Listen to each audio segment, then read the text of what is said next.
Carrie James Marshall is probably another artist that some of us may be familiar with. And again, this is a work that is very early in his career. It's from 1986. It's called Silence is Golden. Carrie James Marshall was born in Birmingham, Alabama, and he grew up in Los Angeles, and he currently lives and works in Chicago. And about his work, in 2001, he said for a PBS Art 21 special, "You can't be born in Birmingham, Alabama in 1955 and grow up in South Central Los Angeles near the Black Panthers headquarters and not feel like you've got some kind of social responsibility. You can't move to Watts in 1963 and not speak about it. That determined a lot of where my work was going to go." So, best known really for his paintings, Carrie James Marshall also works in sculptural installations, drawings, photographs, collage, and video.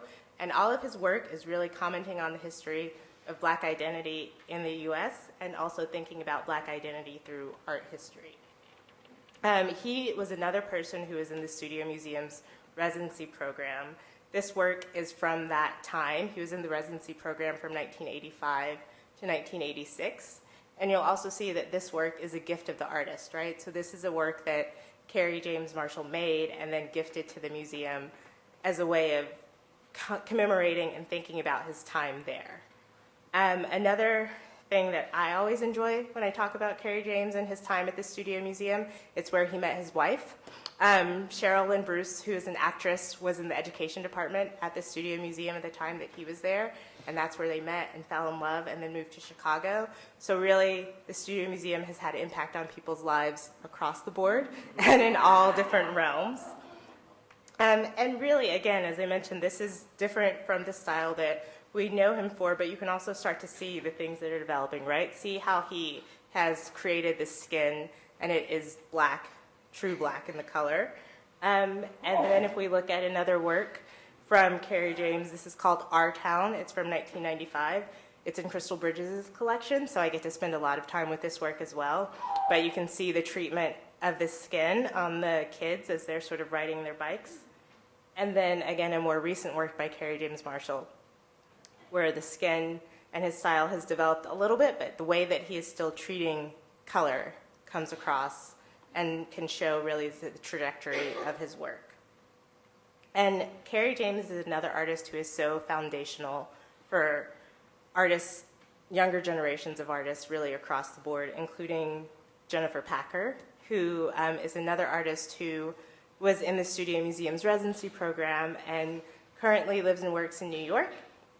And she creates portraits, so again, back to portraiture, but she also works in still lifes and interior scenes.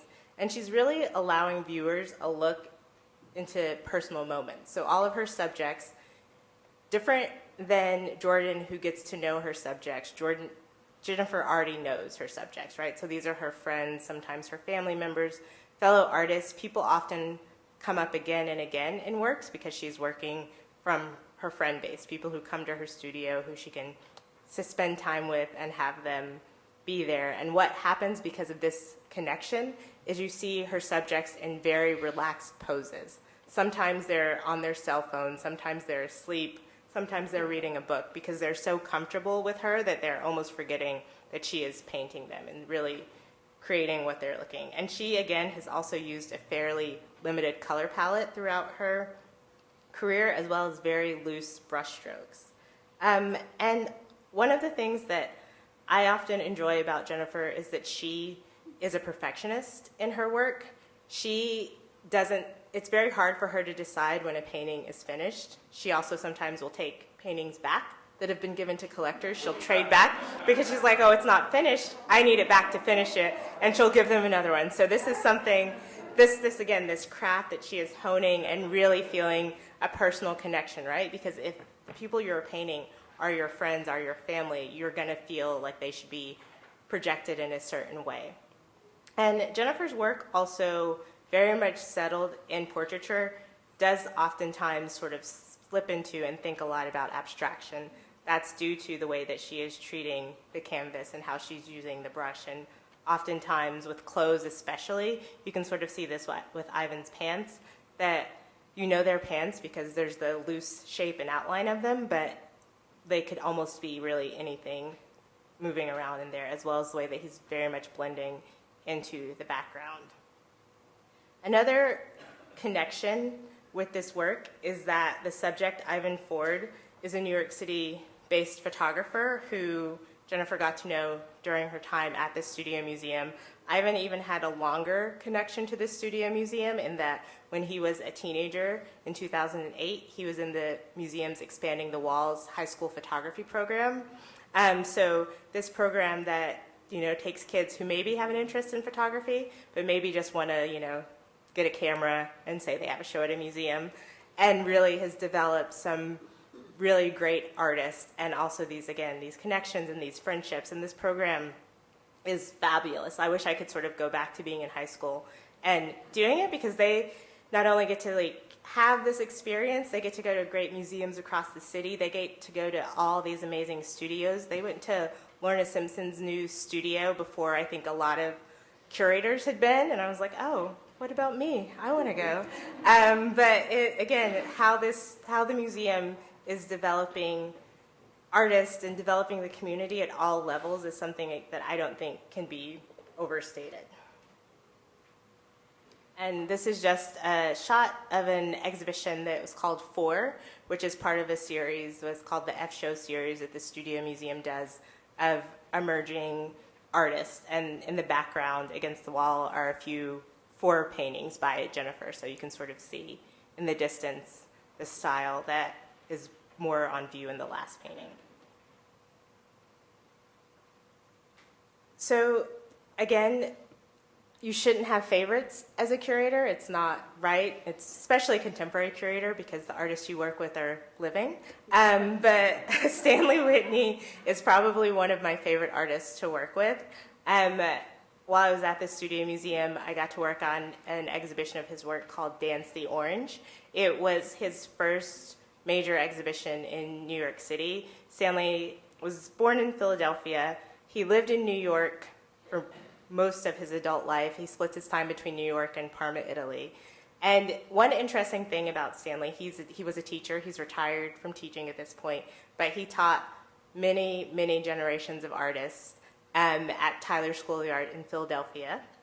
And he had deep connections to artist circles in New York City, but he was really never seen at the same shows, at the same level as many of his colleagues his work is equally as good, if not better, right? But this often story that we know that still happens, oftentimes artists of color have a harder time breaking into the gallery scene, museum scene, whichever scene, right? So you can have these artists who have been working for years and years and years, and oftentimes maybe don't live to see the recognition. Luckily, that is not the case with Stanley. He is an abstract painter who is very much exploring the formal possibilities of color, and he works in a grid system. So he, throughout the 70s, 80s, 90s, as he was really much developing the style that he has stuck with and really honed at this point, was thinking through a lot of gestural marks and how do you think about passages through the painting, right? How do you think about a line? Do you need to come up with a system? Does it all need to be the same? So you can also imagine this idea, if you've been thinking through something since the 1970s, at this point, you've really got it down. And he uses this stacked composition to really delineate. You can almost see that there's a dividing thicker lines at the top and at the bottom, and then the grids that exist within this. And this is a format that he repeats, and regardless of the size of the canvas. For me, though his style is the same, the works don't feel repetitive.